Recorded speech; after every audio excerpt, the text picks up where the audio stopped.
So this week I'm going to go through a bit of a vintage, very vintage book, or some of them that my wife bought. Basically, a bunch of a whole load of books off eBay that she liked the look of, that were old and vintage, and some of them were actually from Victorian era, or Edwardian even, and as well. And she showed me them as she was looking at them, because there were the illustrations within them, and I was like, very interested in that. But she was obviously, as you can expect, she was very much, you are not allowed to cut these up. So if I'm to use these, it's been determined, already agreed that if I'm to use these books, then any illustrations in these books, these are going to be digital pieces. So that's that mystery solved of how I'm going to use them.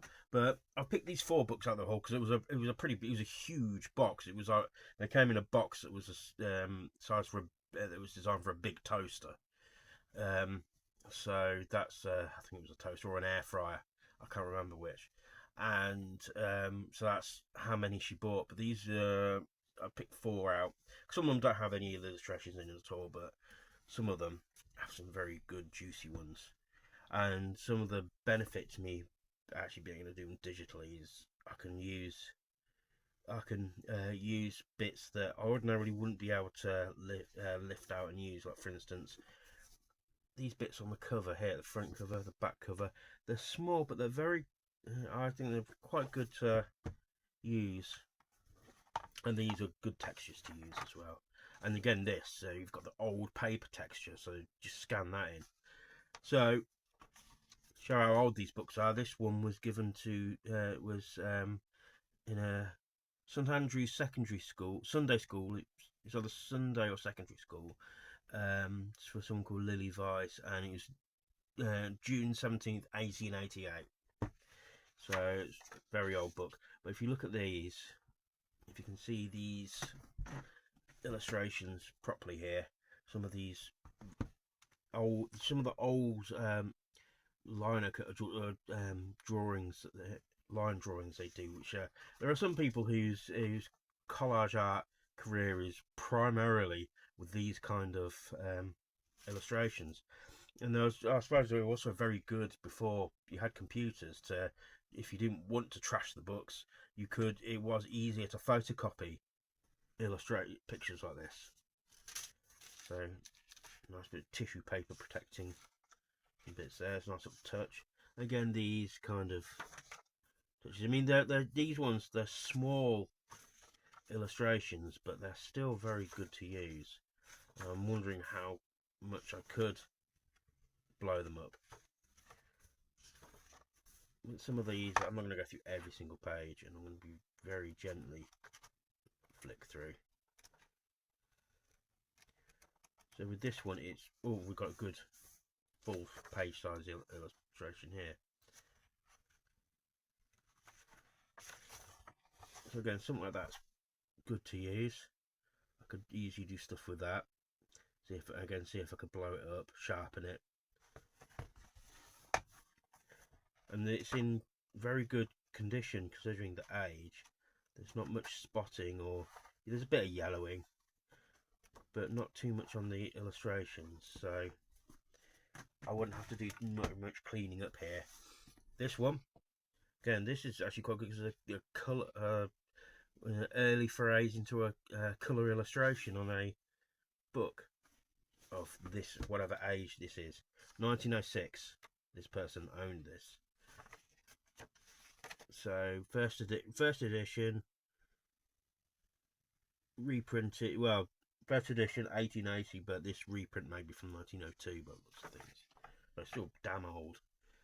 Again, these really good line drawing illustrations, and something you obviously don't see anymore is the tissue paper in here. I wonder what the purpose for that was. I don't know if it was to protect it or it was just an aesthetic thing. So that's good,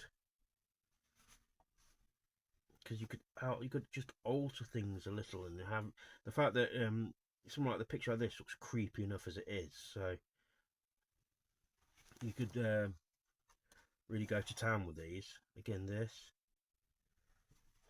I have to be a bit more careful with this one, because this one's actually, funnily enough, this one's actually falling apart a bit more than the one from the 1880s. So be careful with that one. I'll have to be careful when I scan it in. This one's quite well known actually, because there's quite a few versions of these illustrations already online that you can easily find, and I've seen some on some videos as well. But these are very interesting. Again, a colour cover, which probably wasn't that common back then. It would have been very expensive. Because there was a talk about when Beatrix Potter first printed her, wrote her books, had them printed, was whether the illustrations, she was expecting the illustrations to be then made, done in black and white, but it turned out that she didn't need to do it that way in the end, and they found a way of doing them in colour and keeping the cost down. So that was good. So it's an illustration, and it was a example of how expensive it was to do that then. Now it's not even really a thing anymore. But yeah, so it's illustrated by a guy called J.G. Sowerby, but I don't know when it was printed.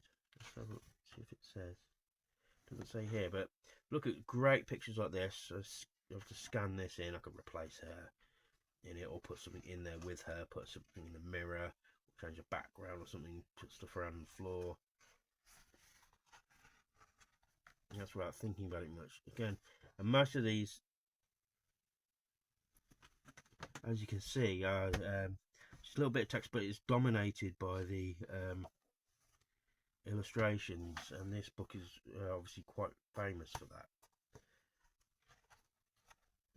I wouldn't be at all surprised if this was the first of its time. I mean, this picture's great. Obviously, you could easily just isolate this bit and have something else in the distance, or something else is in the sea, or replace the sky.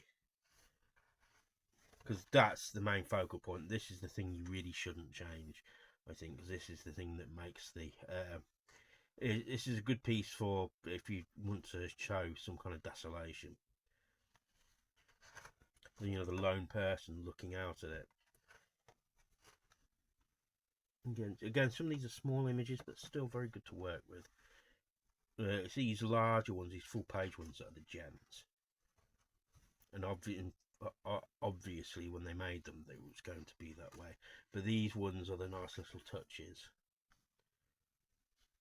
Again, this is a good one to work with, and that one. Yeah, because what you could have him looking at.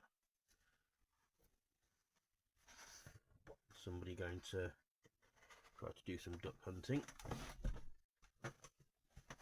So again, this is a good one to use. So I'm going to at some point I will actually sit down and get the time to actually scan in these images and add them to my digital library. But it'd be interesting to know when this book first came out. I have no idea when. At the very least, well, at the very least when it first came out, but certainly I have no idea when this edition came out. It's not saying, unfortunately. So there's that one, and this one is a bit more of a gem because it's bigger, and you have all these some of the full-sized illustrations. This came with it. Again, this is a great texture. And this is something of his poems, Shakespeare's poems. So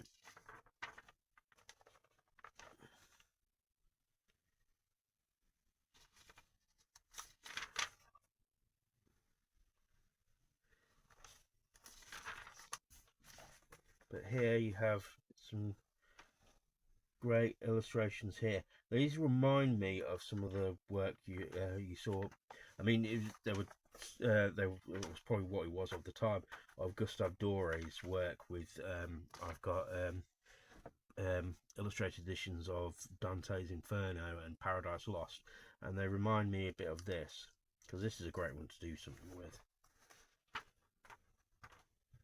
Try to be very careful with this because this is very thin paper here compared to what we have now.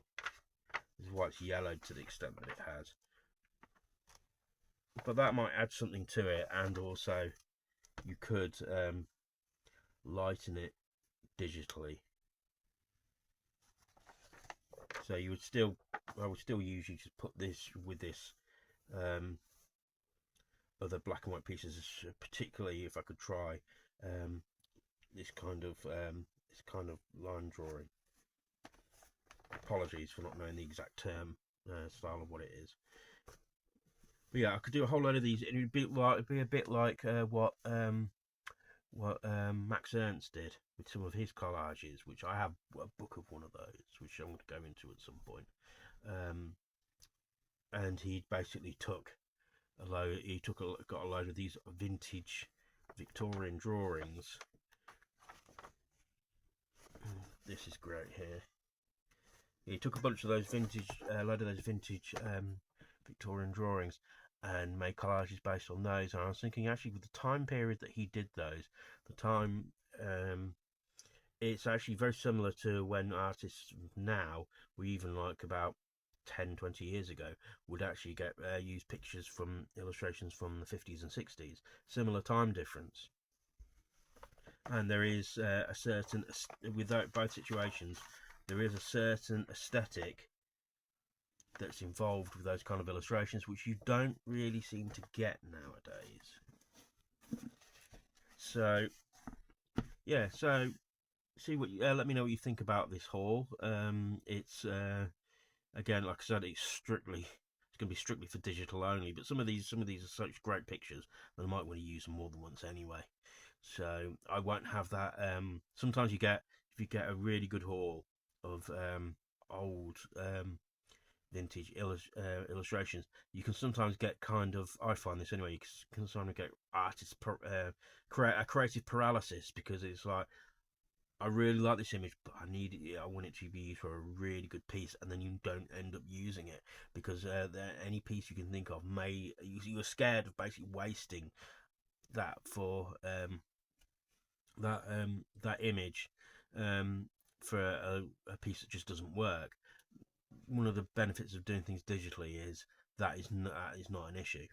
You can use the piece infinitely, as you'll see at some point when I do something about the painting I can't leave alone, as I call it.